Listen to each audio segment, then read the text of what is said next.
Did you know that on average we experience around 6,200 thoughts every single day? That's a lot of mental chatter.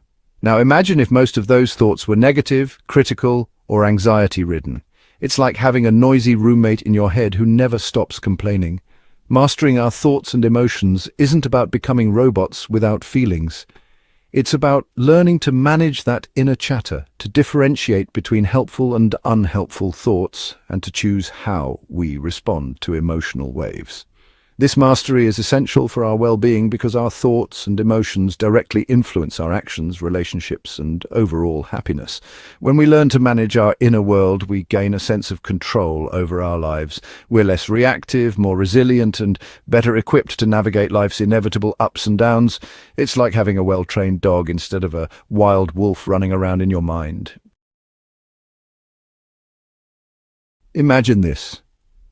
You wake up feeling anxious about a presentation at work. Your mind races with what-if scenarios, picturing all the ways it could go wrong. You feel overwhelmed, your heart pounds, and you just want to crawl back into bed.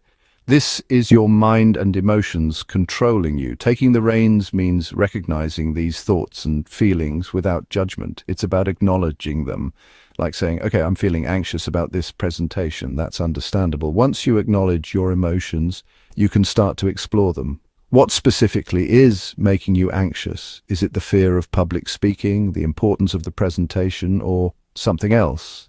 By understanding the root of the emotion, you can begin to address it more effectively.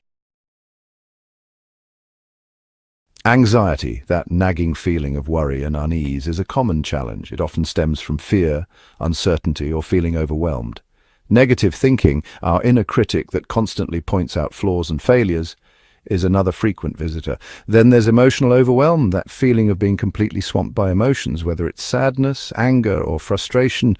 These are just a few examples of the challenges we face in mastering our inner world. But remember, awareness is the first step to change. Just like we wouldn't let a stranger boss us around, we don't have to let these negative thoughts and emotions dictate our lives. We have the power to choose how we respond, and there are practical tools to help us do just that. Section 4. Taming the Wild Thoughts. Mindfulness, the practice of paying attention to the present moment without judgment, is like a superpower against racing thoughts. It helps us observe our thoughts and emotions without getting swept away by them. Imagine sitting by a stream, watching your thoughts float by like leaves on the water.